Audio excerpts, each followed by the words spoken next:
Welcome to the Football Yanks podcast, covering the English Premier League with a special focus on our fellow Americans. And now your hosts, Derek and Ryan.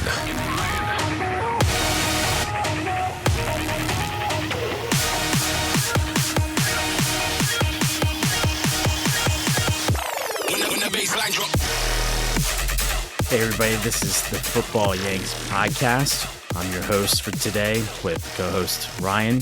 I'm Derek. Ryan, welcome back. I know you had a big week of travel and fun, and so wanted to catch up with you on that to start. Yeah, back from the seventh circle of hell. Just in time to watch Chelsea, which I maybe is the eighth circle of hell. Yeah, I think that's the progression. Right. Yeah. Brutal week, man. I did not know what I was getting into when I signed up for that, but it was I think we've talked about it a bit on here. It was a 6-day, about 600-mile bike ride. So like nearly 100 miles a day with a group of complete psychos who were like the days that like we didn't do 100 miles, they were doing extra. Like I'd see them coming back toward me from the fucking finish line to get their century in for the day. I don't know. I feel like the like package of information available about what you're getting into with this, like, I mean, it could just be that I'm stupid, right? But I thought you had a fairly healthy level of concern about like trading for this and took it pretty seriously. But yeah, that's not to say this you were still prepared or not. Yeah, I didn't prepare enough. Like it's really. There's nothing leisurely about this. It reminded me of basic training. Like every minute of your day is either spent biking or thinking about biking or eating or sleeping. And you have a hard time sleeping because like you're just worried about the next day's ride. Or you're jacked up from whatever the previous day's ride. Yeah. Yeah. The Peruvian cycling team was embedded with these guys, like to give you a sense of the like level of the ask. Are you suggesting you were outclassed in this regard? Yeah, I was. I still like, I don't know when I'll recover. My legs are, I probably, it's probably coming through. I assume I sound at least somewhat exhausted. Yeah. My legs, I don't know. One takeaway I got from this is that even when I feel completely wiped out, I still have a lot to give. Like that'll be something I can draw on in the future. But yeah, it was tough, man. I don't know. There was one day where it was like we started the morning, it was 40 degrees out and pouring rain. And so like I threw a rain jacket on, and we had like 100 miles to do that day, somewhere around there, like 89 maybe. And there's a rest stop, and then right after the rest stop there was I think it was a 3.5 mile long climb. So you're on a hill for 3.5 miles. And was there an area where you could just drive off the edge? Yeah, I joked that this was Tuesday. I joked that I considered just throwing myself in front of a car. It was, I was so cold because you're not even going. I mean, your heart rate's up because you're going straight up a hill. But I was so tired, I was so cold because you're not moving very much, I guess. You're being rained on. It's like 40 degrees outside. And then you get to the top of this hill and we were in a literal fucking wind farm. Like that you see the wind turbines, like as you come over the hill, and then you just start getting blasted by 30 mile per hour winds. And Had to do that for 25 miles before there was any reprieve from that. Yeah, it was that was the hardest day. I joked with the people there. Like at one point they were loading my bike into like one of the holding areas overnight, and they were like, this is a pretty nice bike, and I was like, yeah, if you want it, I put it up for sale after Tuesday, so it's available like right now. Have at it. It's priced to move. Yeah. But yeah, while we were on that climb, Shannon passed another rider, and that rider said out loud, "Did I fucking pay for this?" As Shannon rode past. Oh my gosh. Yeah.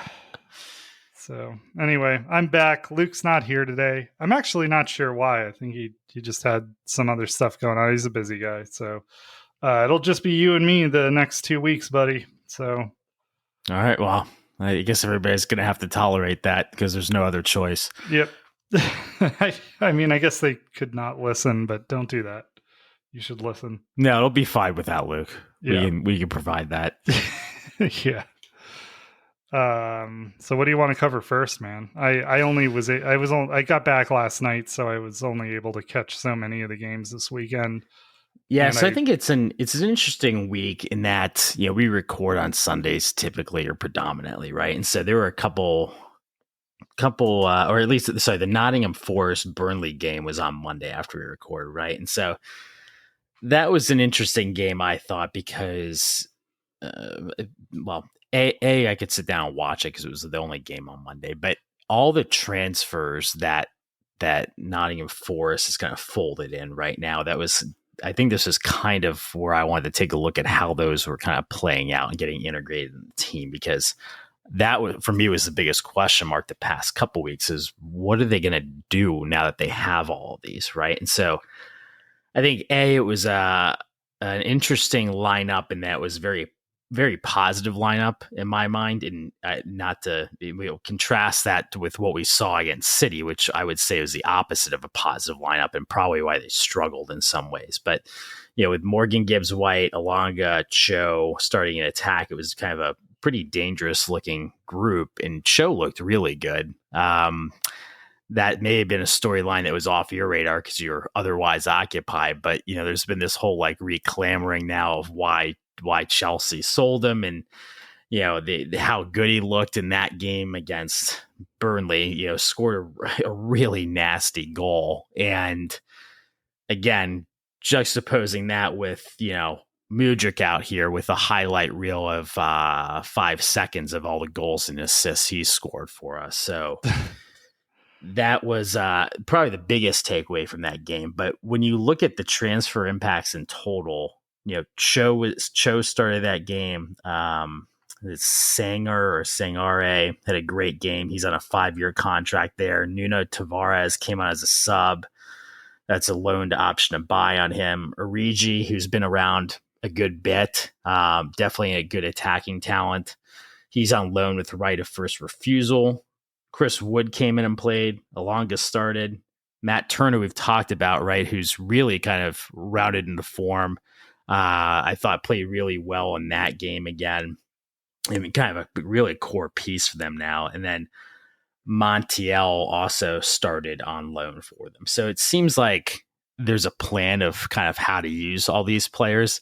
And so I was kind of bullish after having watched that game, even though it was a 1-1 tie, and kind of what they were going to bring to the table the rest of the season. Then they go out and they outthink themselves, and they come in with a 5-back against City, and then, City tears that apart like right off. And part of me just wonders why people keep taking this approach with them, especially a team like Forest that has attackers. Like, I feel like you might as well just try and throw something at City to keep them off their feet, because they're going to pick you apart. They've got too many people that are way too good at picking apart packed in defenses. I mean, they're spraying balls 70 yards diagonal to Kyle Walker's one touching at the phone. I mean, it's silly stuff. You're not going to stop that by packing in the defense and trying to just play the line at that point. But did yeah. I guess I could look it up. Did Gvardiol start for City? That's a good question. I don't have that in front of me at the moment. Pulling it up right now. I think that it's like, well, I have a lot of thoughts about. Yeah, he did start. Okay. So I mean, I have a lot of thoughts about what you just said. With Cho, I mean, I guess you could criticize Chelsea's inability to identify that he had that in him during the training camp in the run up to the season this year, but he didn't look he didn't exactly look stellar in Germany. Agreed. Last season, and spent most of the season on the bench because he wasn't performing well. So it could just be a case of, he, like, maybe there was like a lack of motivation there. Maybe he's done some things in the off season to try to jumpstart his career because he's identified that he needs to do that.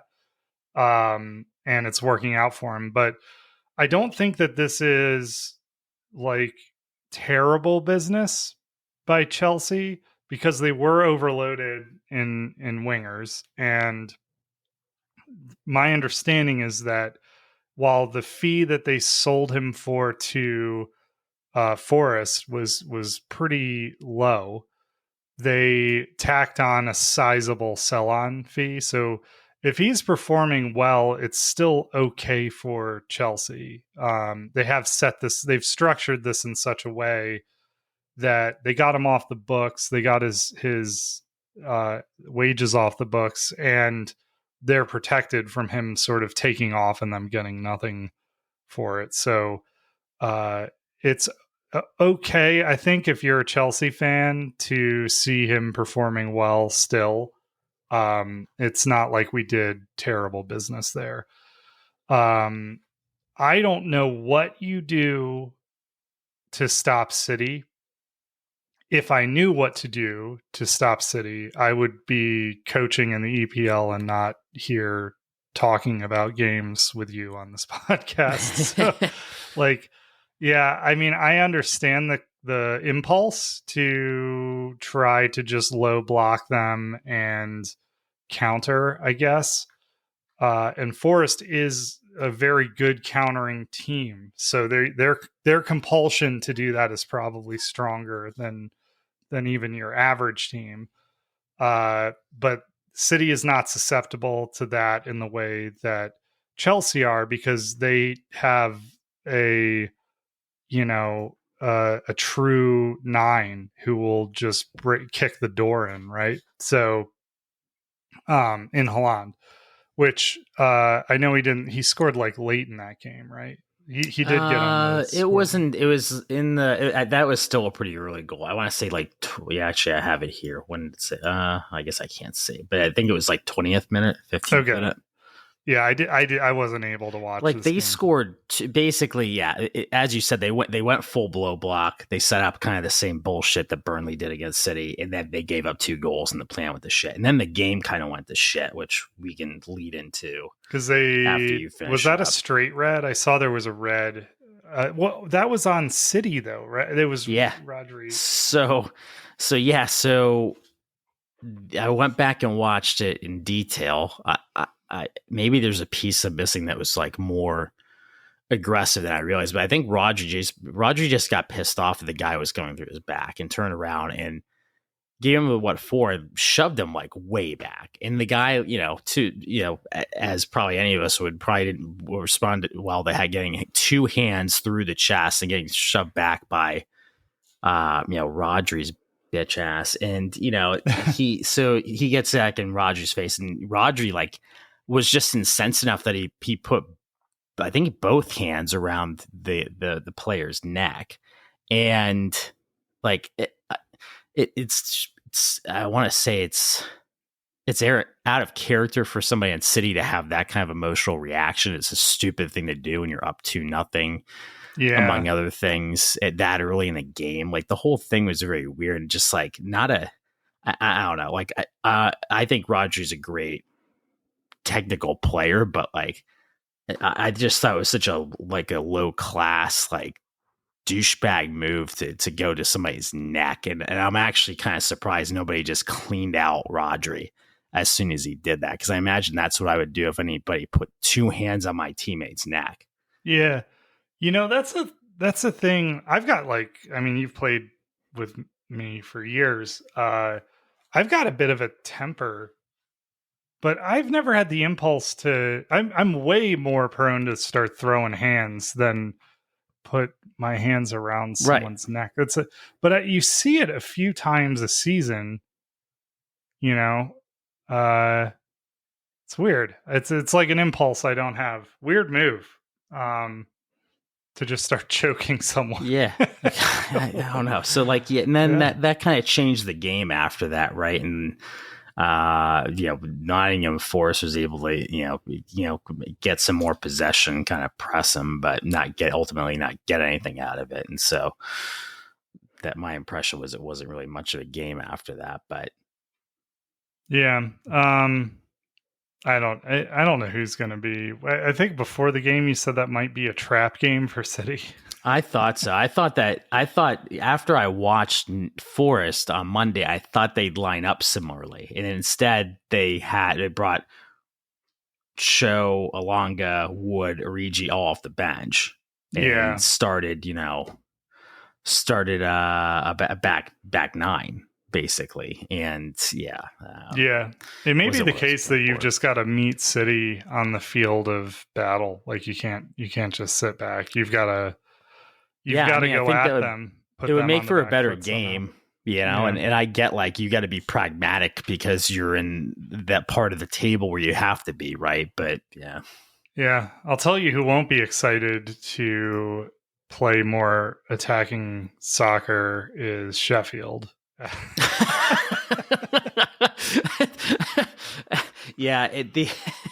I'm not sure. It's probably not a good look to start with a 3-back and then give up 8 goals to 8 different players. I don't know if you noticed that, but Trippier had 3 assists, but no goals. But the 8 goals were spread around 8 individual players, which to me is just crazy. Did you see the goal by Byrne? I think it was. Was that one of the late, the early 7 goal through 9, or? It was an early goal. I think it was their second goal. I don't know if I remember. It's off a corner kick, and he just, I don't know how big that dude is. 6'6", 200 pounds. He just bodied Anel Asmadozic, I think is how you say his name. Yeah. he just all Asmadozic could do was hang on for the ride while Byrne just dragged him to the goal and got his head on this corner kick. It was it was like a big boy goal if I've ever seen one. Reminded me of Terminator Joe from when we played. Sure, just coming through bodies. It was it was that was maybe that was their third goal. I don't even remember. There were so many from so many different people. And that's tough to see as a Chelsea fan where we can't get a goal from anyone, right? And you've got this you've got Newcastle just pouring it on with a really diverse spread of goals. They hurt Sheffield every way they possibly could, I guess. Is Sheffield a worse team than Luton Town now? I don't know, man. I like some players on Sheffield. I don't know. They look bad though. They look really bad. They look unorganized, and I've yet to see a moment. I mean, I haven't watched every one of their games, but to this point, this season in the season, I've never seen them really look in command of anything. Now, I think they've played some tough teams, and wasn't there like a 30-second period or something where they were beating City, or maybe they were just tied with City. I don't remember. And then I think it was Rodri scored like an incredible goal. Like Rodri's had this knack for sort of bailing City out lately. And I think he did that in that game. I could be misremembering, but anyway, they have not really looked up for it. I feel like the three promoted teams in general have not looked up for it, and Burnley looks terrible. The only reason that like there's any like doubt about the three of them going back down is because Everton is so bad as well, and they beat. Who did they beat? Was it Burnley? It was Burnley, right? No. Burnley played Manchester United. Who did Everton beat today? It was Brentford, 3-1. Yeah. Everton looked good in that game. I actually for some reason watched parts of that game when I woke up this morning, just because I saw there were a couple goals in it.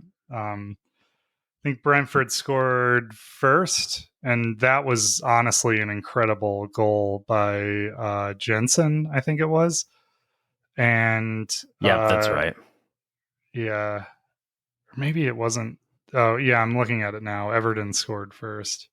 But Jensen's goal was pretty spectacular, if I remember right. Whose shit list do you think Michael Oliver got put on to have to referee that game? I don't know. I would have rather him ref the Chelsea game, though. That ref, who the fuck was that? That guy was terrible. Do I have that? I didn't even bother queuing up the stats. You were watching that the game because it's such right part of it. Yeah. Did you see? Yeah. He didn't. He like announced there would be 3 added minutes at the end of the first half, and then only played like a minute of it, or like a minute and 15 seconds. I remember my first day on the job. Yeah, it was pretty bizarre. So what's your you have to go first. I'm all over the place. I have to go first on the red? Yeah. Okay. So you knew where I was going. Well, there's only one thing to talk about in this game, because otherwise it's just more shit on the shit pile, and there's already too much shit in the shit pile. So there's not. This is the only topic I wanted to talk about. Yeah. Okay. I mean, I can give my thoughts on this game. I watched 2/3 of it, and if I were to distill my thoughts on this game into one sentiment, it would be that I'm annoyed that I missed out on a good chunk of the London Derby to watch this game. I just made that call because I'm a Chelsea fan, but I am really surprised that's a red card. And it makes me think that I don't know what I'm talking about, because the announcer seemed convinced immediately that it was a red. But the fact that he was off his feet, but it wasn't like he had his foot lifted up, and he got ball. Like, he for sure got ball. He was going for the ball, and his momentum carried him into, I forget who it was, his leg. And obviously caught him with his studs. It should have been a yellow, but I think a red is crazy harsh. A straight red is really harsh. And I think that's Are you sure about that? So you disagree with me. I don't know. And that he's out for 3 matches now, I think, because of the nature of the foul. It doesn't really. I mean, 3 matches. We're not going to win any of those matches anyway, so it doesn't really. Well, it is significant because he is Reece James' backup. Sure, but what's that going to change about the result? The result was always going to be the same. Yeah, I guess. Yeah, I mean, these are supposed to be our easy run. This was supposed to be the easy run of games for Pochettino to settle in. Are you sure about that? Yeah. Yeah, I am not sure about that. I am unsettled. Uh, we could be relegated. I don't think we will be relegated, but like it, I mean, we look like a relegation team right now. we do. I But thought I know you like you gave Mudryk a hard time earlier, but I thought he looked okay for parts of this game. He obviously had to come off after the red. I mean, we've got all kinds of guys that look okay for parts of the game, but at some point, like I have to like reconcile the fact that none of them can score, and so in their best chance at scoring continues to be Sterling, who can't stay on sides, and then also even when he's off sides, doesn't feel the need to play a tap in to his attacking partner when he's 2-on-1 with the goalkeeper. But I guess it doesn't matter if you're offsides anyways. But yeah, I actually don't necessarily disagree with your take on the red card.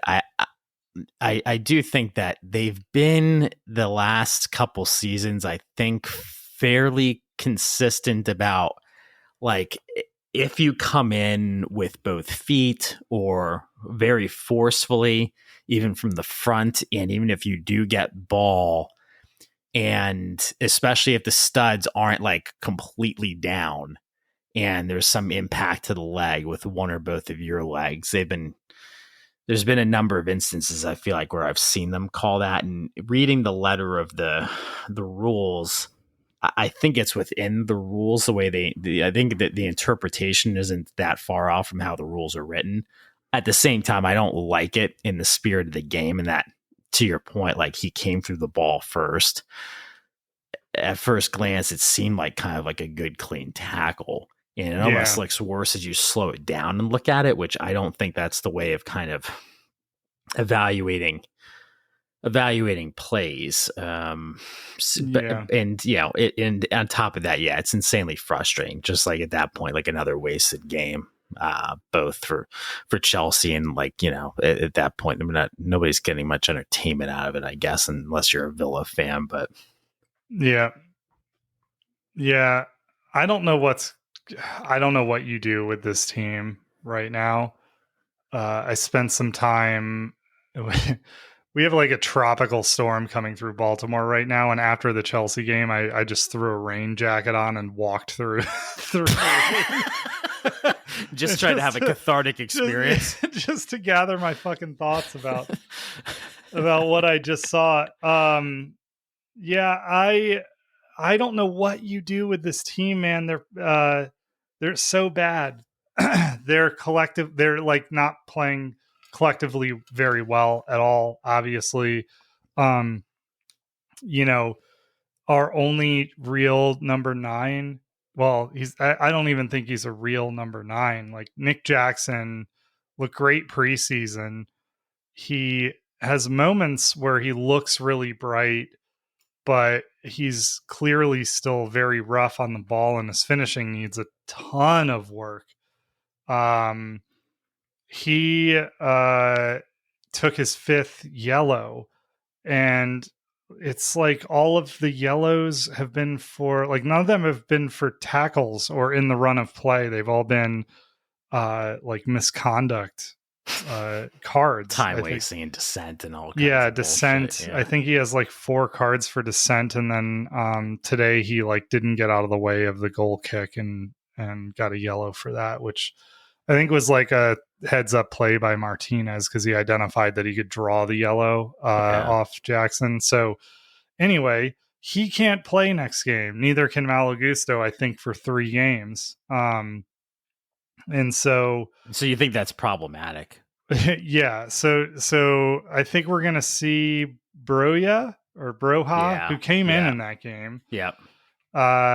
He's going to have to start up top. And I mean, pre-major injury, I was I felt pretty good about Broja long term, but who knows with him. And who the hell do we play on the right? I guess Disasi went out there after the red card and looked okay, but yeah, and then we've got Ben Chilwell sitting on the bench because he's too offensive, is sort of what Pochettino's alluded to. He doesn't like that Ben Chilwell is getting as far forward, but like, what would help Mudryk unlock defenses is if he had an overlap from his wing back, or what might help the team in general is somebody he could take, like, put a shot in the net. Yeah, which he's proven he's capable of, right? And so we've got Levi Colwill playing, I think, out of position for him. I think he's more comfortable as a center back. I could be wrong, but no, you're right. That's where I think he played like 90% there or more there for Brighton. For Brighton, yeah. So we're playing him out of position, and it seems like, and this is just me reading between the lines, is we are setting up this way because Thiago Silva is old. And I say that as someone who's like the same age as Thiago Silva, effectively, right? And so he doesn't have the legs for it. And so he can't backstop defenders who are being used in a more offensive way. Right. Yeah. You don't want him back there on an island. Yeah. So, oh man, I don't know what you do. I think Batty Ashiel is just about back, and hopefully once Malagusto is back, I hope they don't rush Reece James back now, because God knows we don't need to do that anymore. You've seen that play out a couple times. Yeah, I've seen that movie. And then instead of bringing in Cole Palmer to play in his natural position, we've got Enzo Fernandez playing as a 10. And yeah, because he's putting so many shots on target with power and placement. It's just like it doesn't play to his strength at all. He likes unlocking defenses as like a deep lying playmaker. Like he'll take a long shot and he'll put some of them on frame. Like he's got a goal in him in that way, but he's not a like arrive late or crash the box type number 10. Weirdly, like, wouldn't Gallagher be better suited for that role? Like, that seems more his profile. Sure. Yeah. But they were playing him in the pivot with Caicedo. I don't know what Pochettino's doing. And I think I believe he's a good coach, but he seems really confused with what to do right now. And that's very concerning to me. And the only place I can think of, well, I mean, you could start Cole Palmer in the 10 instead of Enzo. And then you have you've got Conor Gallagher wearing the captain's armband. And he's actually played, he's not the problem with this team right now. He's played pretty well. And so you're looking at dropping him because you've spent 200 million euros on Caicedo and Enzo, so it's like hard to not start them. Same reason Mudryk plays. Yeah, and then your only other option really is like, do you start Madueke instead of Sterling, right? And Sterling has looked great. Aside from some finishing today, like Sterling could play on the left though. I think. Yeah, you could put Sterling on the left, but it's not his that's not his preferred position. But right? I think you might be foreshadowing where this is headed possibly in the next couple of weeks. Yeah. But again, I don't think Mudryk played really well in the first half, I thought. I don't even think he was the problem in this game. He was a real problem for, I forget who the defender was. He was able to shake him effortlessly, and he played a few nasty, one to Enzo and one to Jackson, who I think then blew it on the finish. Like he unlocked the defense a few times just with his speed and skill on the ball. So I don't know. I don't think our wingers are the problem. It's what do you do with our defenders? How do you get them involved? And then there's no number 9, and you've spent $1 billion, and 100 million of that wasn't Victor Osimhen or Hoyland or somebody who can play up front Go for up you. there and bag them. Yeah. Yeah. I don't know. It's fucked. What's the joke exactly? Yeah, I saw Bedat Igbali, who's like, everybody talks about Todd Bowley, but apparently Bedat Igbali is like the real might behind Clear Lake Capital, the holding company that owns Chelsea.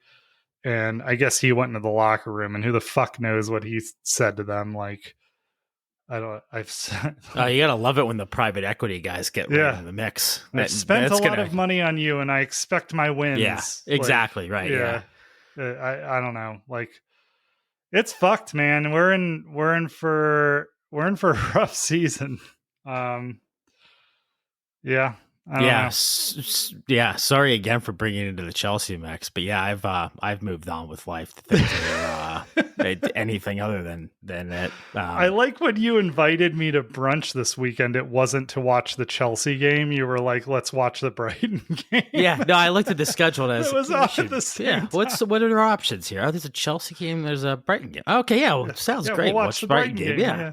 Why the fuck would I want to watch Chelsea? All right. Yeah. Yeah. Well, speaking of piles of shit, I mean, the Manchester United midweek game against Bayern was one I kind of bookmarked because I thought they were going to get throttled, and in a way they kind of did in giving up the 4 goals. I did not. They kind of again, I feel like they kind of generated their 3 goals out of kind of nothing at times, but I still just like the air and the sentiment around this team is shocking to me. You get the British commentators on here talking about Manchester United against Bayern, and it's like they're already giving them forgiveness for stuff before it even happens. Oh, Rasmus needs time. Oh, their energy looks higher in this game because it looked like crap against Brighton. Oh, wait, look, they're down 2-0 again now. Oh, okay. And I actually kind of feel bad for Levi, which I'm glad like he hasn't been in the mix recently, because like the team is just so ass backwards. The toxic, the culture is so toxic, and it's just kind of a bad look and feel for the Premier League, I think, at this point, because with that kind of talent pool and financials behind it, you'd hope there to be a better on-field product than this bunch of dickheads that's out there led by Bruno Fernandes. Well, they're the biggest team in the Premier League, like in terms of from a marketing standpoint, right? Marketing, and draw to the Premier League. It's still Man United, and I don't even think the gap is being meaningfully closed by any team. So yeah, it's not great. I don't even know what, like, I've been so out of it for a week, but I don't even know like what came of, like, presumably Anthony is not hanging around now. Like I didn't see him in the game today. I think it's the same thing with Greenwood. Just move him to a safe house and keep paying him. Yeah, right. Yeah, it's it's hard, man. Like when you have that level of negativity weighing on a club. I don't know what they do. They didn't even look particularly good. I saw the Bruno Fernandes goal. Who did they play? Burnley, right? Burnley, yeah. They managed to really grind out a 1-0 win against, Burnley, powerhouse Burnley. Right, yeah. And like Burnley, from what I saw, they could have easily pulled it back there toward the end of the game. So yeah, for all the money spent and for all the financial might of that club, and this coach who seems to be well regarded, though I'm like starting to think is a bit of a fraud, personally, just because it might have been you or Luke or a combination of the two, but it was when we sort of came down hard on that team 2 weeks ago or something. And one of you was like, there's no leadership coming from the top. Like Ten Hag is just sort of avoiding all these controversies instead of addressing them head on. And I think that speaks volumes about what's going on there. Sancho seems confused. I guess they're not really talking, and he's like off trying to organize his own move away, is what I've read. Yeah. It's a mess. They are I've said I hope that Chelsea doesn't become this, because we're at real risk of exactly this. But we have the benefit of time, right? So we acquired a ton of young, promising players, and there is a pretty good chance that it all comes together, right? And we end up with this like being just a world beater of a team. Just like we have a lot of time opportunity to make this work. And potential, yeah. Yeah, and potential. Even if it's just because of the unknown, but you could still call it potential. Yeah. United, like they take some of the most promising, like consistently for the last 8 years, let's say, 6 years, they take like some of the most promising players in the world and just ruin them. What kind of a waste of time is this to have Rashford playing for this team at this point? Yeah. I thought he was playing well off Højlund. Yeah, that is going to help him. I think you're right about that. Yeah. So that was like a new formation for them. What were they playing? It wasn't a 4-4-2. It was like some weird. For United, it was 4-2-3-1, I believe. Really? I thought they had Rashford and Højlund up top as like a striking pair. It could be. Maybe I'm wrong. I mean, they could have been. He could have been playing further forward. I don't know. I mean, I guess in a scenario like you're not necessarily looking for like Rashford and Bruno Fernandes aren't actually playing defense, right? So right. Which was a problem. Like Rashford. I watched the highlights of this game is what I did, because it was yesterday and I was on the road. But it looked like on one of Burnley's bigger chances, Rashford just gave up on tracking back on a play, and then they had like a real opportunity. Yeah, and they've been both guilty of that a number of times. You're right. They did play a 4-2-3-1 with Rashford out on the left. I don't know why I thought they were both up top. Yeah. Anyway. So I guess what we haven't talked about is kind of the marquee match of the week, which was the North London derby here. I think in my mind, it kind of lived up to the billing. You're kind of looking for competitive games out of these matchups with some goals, and hopefully hopefully a clean game, no red cards. We're kind of playing at even strength, right? And it, my impression was it was very back and forth, and then we kind of get to the stop, Postecoglou's, stopwatch goes off, and he says, "Oh, I'm going to put my super subs with Richarlison and Højbjerg in like clockwork, hold my beer." And this time it didn't quite work, but he's got kind of his playbook at this point. And Maddison continues to cook. Injured though. Yeah, that's a big story. So yeah, he was able to go on for a minute. I don't know if you saw that, but yeah, I did. So and then like I tried looking after the game, and it doesn't sound like anyone's like overly concerned about structural damage, which is hard to believe, having seen what happened to his knee and coming from personal experience. So it'll be interesting to see what comes from that, because my immediate reaction was, oh, well, Tottenham's season's done. So there's that in the bag. But yeah, he's so critical to what they're doing. I was thinking I don't know if they're better than Man United without him on the field. I think that's how far back they would drop in my mind. Not that it's a bad team, but like it's so critical to what they do in attack. Yeah. And that's, I was kind of laughing at myself as I was saying that. I was like, well, that's like it's like the most obvious thing. Self-evident. Yeah, we're here to bring real insight to the listeners, and I feel like we just hit the nail on the head there. Madison is a good soccer player. Yeah. Right. Yeah. Anyway, I thought so the things that I found probably I had a couple things that stood out to me in this game. And again, I was like sort of switching back and forth between Chelsea and this game. And then at some point I just switched and stayed. So I like caught up during halftime of the Chelsea game.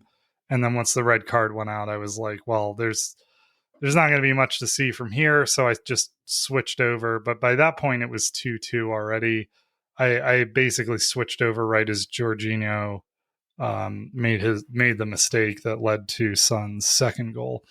That was pretty impressive. Yeah. Who do you think is the worst former Chelsea player on Arsenal right now? Kai Havertz. Yeah. Okay. Yeah. There's only that. Jorginho answer. I was trying to bait you into like giving an answer, but well, like it's a scale thing, right? Yeah. Like. Sure. If I'm factoring in the price tag, I forget we dumped Jorginho on them for like 7 million euros or something like that. Like, and he is a good substitute option when they need him, right? But so like he has a role on that team. Yeah, he has a role on that team. Kai Havertz, I don't know what the fuck he's doing or will ever do. Who is the worst player on Arsenal, and why is it Kai Havertz? Yeah, it's Kai Havertz, and you want to know the why? He just looks lost. He doesn't fit into any system. He was able to draw a foul on his own own 18. I don't know what he was doing back there, but I mean, I guess that's where he subbed on probably. Now that I think about it, but yeah, he doesn't get into. I mean, it's not. It's interesting because I've been snowed by this. Like when he was a Chelsea player, when he came to Chelsea, you remember how excited I was that he was coming to Chelsea. I was excited. But it's like these like soccer hipster analyst people look at him and are like, this is a brilliant soccer player. He's incredible. He plays for Germany. Yeah, like but he just sucks. He doesn't fit into any system. Like the nicest thing I can say about him is that he seems to work pretty hard, but it's like to no avail, you know? Sure. Yeah, I mean, he hit one very hard over the crossbar today. Like it was full effort. Yeah. But it's like we've seen him play as a 9, a 10, and now whatever Arteta's doing with him. Like, isn't he hanging him out on like the left? He's like in a left attacking mid type. Yeah, that position on inside this team, you talked about it before. It's like there's like a black hole in that left midfield position that they just can't figure the fuck out. Yeah. So anyway, Jorginho could fully turn around and score on his own goal, and I'd still say Kai Havertz is the worst former Chelsea player on that team. I don't know that too many would disagree with you, to be honest. Yep. So whatever. I'm glad we got that money, and then we leveraged the hell out of it and picked up like 2 or 3 starlets for on like 8-year deals or whatever the hell we're doing at Chelsea. So, sure. Yeah, that's the only bright spot you can think about. Yeah. Tottenham. All right. So like my other takeaways, Basuma awesome this season too. I've talked a lot about Udogie on Tottenham. Basuma looks like he just looks so calm under pressure. Every time I saw him get on the ball and he was like surrounded and would just figure a way out of it. Yeah, the two of them are like a goddamn wall in the middle right now. Yeah, for them. He's like as press proof a player as I've seen. He plays, he gets involved on both sides of the pitch. Yeah, Basuma has really come good. And for a while, it didn't look promising, right? Like, I guess that's what's remarkable about that is like to this point this season, I feel like Basuma has been he's been balling. Yeah. So that was something I thought was interesting from that game. And then the other thing I found interesting was the way Tottenham played in the first half.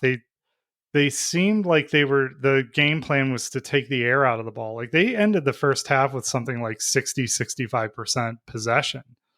And they were where we've seen Tottenham be this sort of fluid, like foot on the gas type team against higher level competition, your Arsenal, your City type. Certainly not Chelsea. I mean, all you have to do is low block and counter against Chelsea. But they were like happy to just sort of swing the ball around and play a more possession based system today. And I found that interesting. And it will especially piggybacking off what you said about the way Forrest played against City and how that came unraveled very quickly. I'll be interesting to see how Tottenham's, if that is their approach to playing the top 3, top 4 teams, which I guess they're one of them now, right? But it'll be interesting to see how City deals with that and how well that plays against City.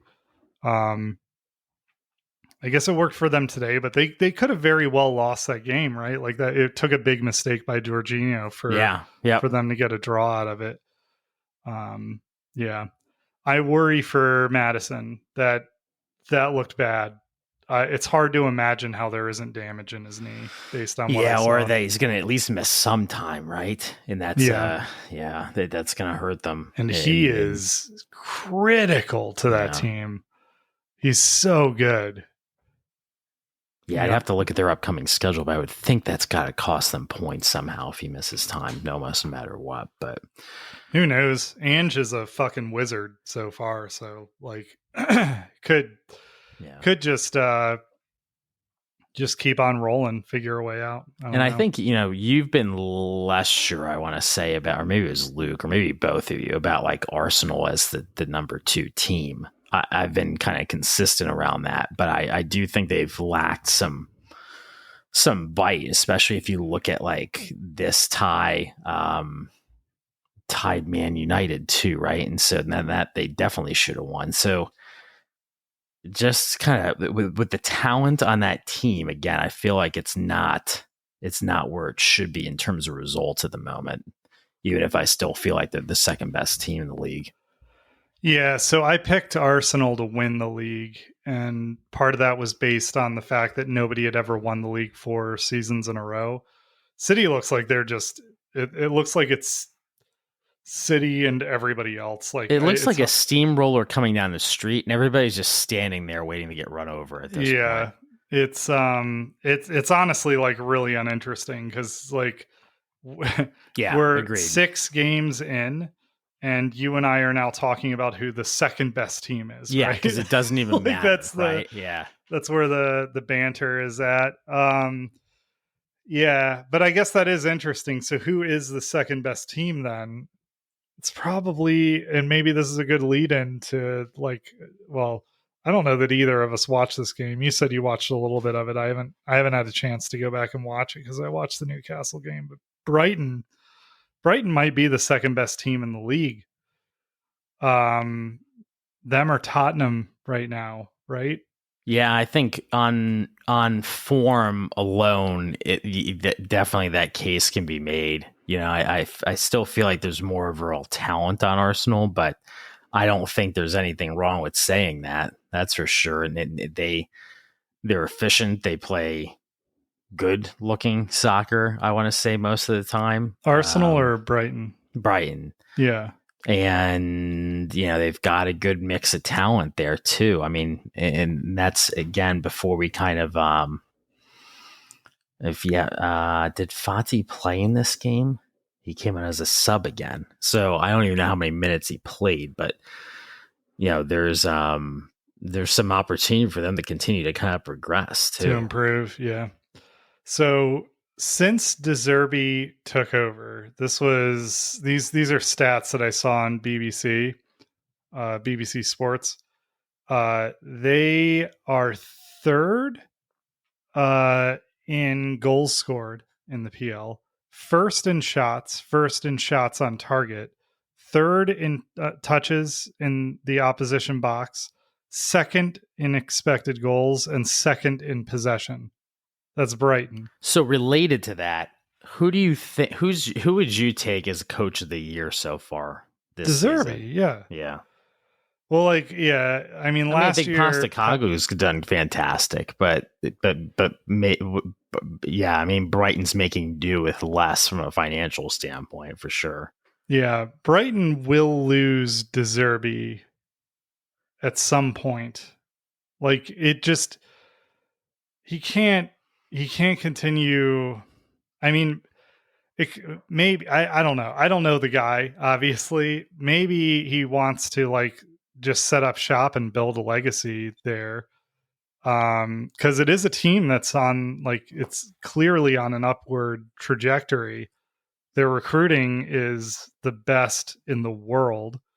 So, I don't know. They're only getting richer, right? Yeah, we keep looking for a drop off of some sort. It keeps going the other direction. Yeah, we said like we said, when they eventually sell Evan Ferguson, it's going to be for an absolute bag and a half. Yeah, and you could throw all that cash at De Zerbi at that point if you wanted to, right? Yep. So, I don't know. I do think that that's their biggest risk, is that somebody comes in and entices De Zerbi away, because he is clearly a phenomenal coach. I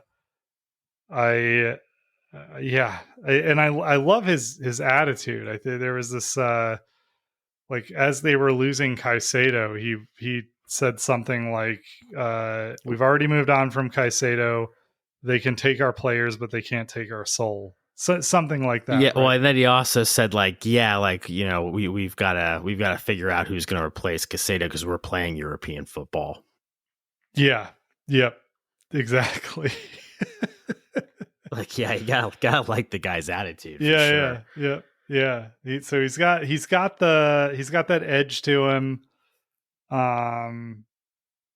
Yeah. Seems, I don't know, man, but yeah, they're big. I do that's their biggest risk. I don't know, Bayern underperforms and they sack Tuchel and Bayern Munich comes calling, right? Something like that. Crazier things have happened, right? Yeah. So Man United, right? We were just talking about how they're the biggest club in England in terms of draw, and I would say their coach is on increasingly unstable ground there. So he gets sacked. Does De Zerbi take that job? I wouldn't if I were him. But just based on results, right? You're like, oh, this guy's winning games. He's smart enough not to go to that shit show. But yeah, but United will pay a lot more than Brighton. Sure, but so will the Saudi league. Yeah, but I mean, United will pay that, and you remain a coach in the Premier League. Yeah, I don't know. I love watching Brighton. They're I find them to be just a fascinating team. Yeah, it's fun to watch, right? Yeah. And like I think that's probably where I was coming from when I picked. Besides the fact that I you like Brighton, like I find there's certain teams and matchups I find more engaging and fun and can keep my concentration than others. And they're a team that consistently are fun to watch because they'll go do something at any given moment, where some others are just kind of deflating the ball with each other for 90 minutes, right? Yep. Yeah. Yeah, go ahead. I was gonna say, did you have anything else on that game? Nope. Just Matoma is cooking. What a player Matoma is. He can't be stopped. He's a beast. And what I think it was in the international break, right? Like Japan just torched was that Germany? Yeah, you got whoever that loser was we talked about last week, I think, fired. Yeah I don't know. Anyway, Matoma is a real gangster. I don't know. Yeah, playing great. Yeah, no, agreed. I think, I was gonna Josh. I mean, I think he's the bigger piece that they need to protect. That maybe, or him and De Zerbi are 1A and 1B in my mind. But yeah, he's the chef out there at the moment. Yeah, they have a lot of great players, man. They have a lot of players who punch way above their weight class. They play really well together. He's the one, though. You're right. Like he's just the one who is going to create something out of nothing for them. And maybe Ansu Fati also like pitches in that sort of role. Yeah, it's gonna be cool to see. Like, and I keep forgetting about that piece of it. Yep. Liverpool and West Ham. I'm not surprised by the result. I was high on West Ham, and I've said they're the team of the month and stuff. And I kind of always assumed they'd come back down to earth at some point. I think Liverpool, from a talent and form standpoint, is a little bit ahead of them. I think Nunez definitely has rounded into form. They've kind of found that piece they needed up there to partner with Salah and Diaz up there. And so I think they're going to churn out some wins now with that team they've put together from what I've seen. I do want to take back what I said last week. I think it was. Yeah, Luke and I were talking about, I think we both said that Bruno Fernandes has the most punchable face in the Premier League. And I think that it actually goes to Diego Jota. You maybe don't like Jota? Hair. Maybe it's the hair. I don't know. One of them, one's a rat. The other looks like a ferret. I don't know. It just bothers me. It's probably a reflection of my own personal issues more than anything like them, but I still think it's Bruno Fernandes. What a goal that guy scored, though. Did you see that goal by Bruno Fernandes? Not from this weekend. I remember seeing his goal against Bayern, but that was more like a place kick situation. Yeah, if you gave me 100 chances to finish that, I wouldn't. I don't think I'd put. Like with a keeper in the goal, I don't think I would. Now, I will say I do. I think I've tried to be objective. I think Bruno Fernandes is a great player. I think he's a terrible leader, and I don't think Diego Jota is a good player or leader or anything. But you don't think Diego Jota is a good player? Not really. Really? That's interesting. I think he's good. He's streaky though, right? Like, I mean, he scored a tap in today. I mean, I don't know. Yeah, he is. Yeah, it's not like he's not consistent in my mind. I don't think he's horrendous, but I don't know. I like his celebration. The like where he sits down and pretends he's playing video games. I don't know. I don't hate the guy as much as you do, but yeah, I'm definitely team Bruno. Like, I don't like Bruno Fernandes. I don't like his attitude. I don't think anyone outside of Manchester United fans likes Bruno Fernandes, and I don't even think the Manchester again, like the cognitive dissonance is amazing around that team. Like, he gives a bad kind of leadership type interview midweek, but like, and that's what the fans are jumping all over, right? Like nothing else around that toxic shit show, but it's like Bruno Fernandes isn't quite the captain we expect at Man United. It's like, how about you look at your fucking manager? Yeah. Yep. Anything else in the? Yeah, I mean, I guess the Liverpool result again wasn't very surprising to me. I don't know if you had any other call outs from there. Van Dijk had a good game, I guess, which he's been kind of all over the freaking place. But yeah, I didn't get a chance to watch that one. Yeah, I mean, I think it's just kind of the result to me very much. Why did they play 4 games all at the same time on Sunday? There must have been a reason for that, like in the UK, that I'm not familiar with. But just teams playing Champions League now, because been Champions League teams playing on Saturday too. I don't know. That'd be something I have to explore more. I admittedly don't know enough about how the scheduling of the Premier League works relative to like Champions League and international breaks and all of that. Yeah, but yeah, that is freaking weird that there are so many games today. Yeah, I don't have a 5 TV setup like you or whatever's going on over there. So yeah, what do they do now? So the NFL ticket, you can get like 4 boxes, right? So you can have one on your main, 4 on a side TV, put another one on a tablet, put another one on the TV, whatever. So you can scale it up.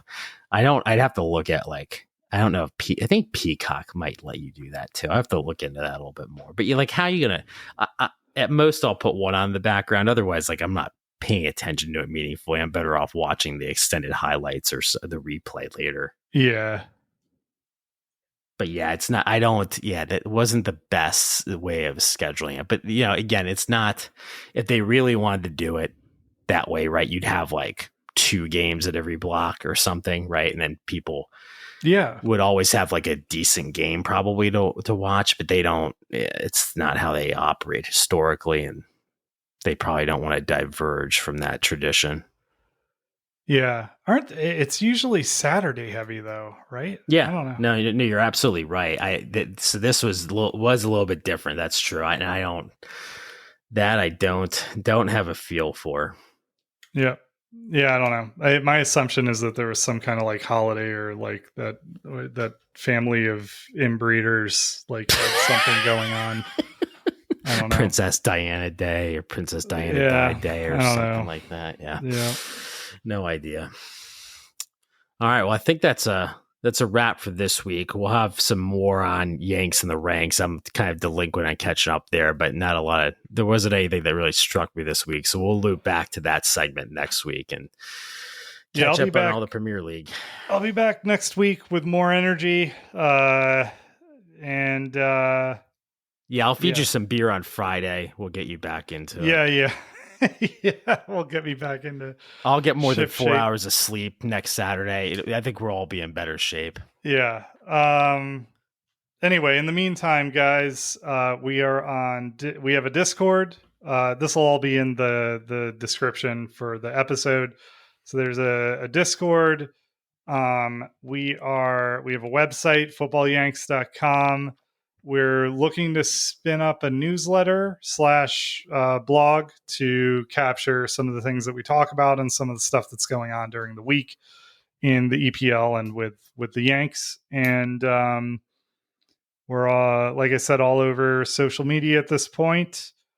And yeah, if there are any other ideas of how we can get more information to you guys, feel free to reach out, hit us up in the Discord. But until then, we'll catch you next week. All right. That's a wrap. Thanks, Ryan. Thanks, man. All right. Thanks for tuning in to the Football Yanks podcast. Be sure to subscribe wherever you heard this podcast so you never miss a future episode. We'll see you next time.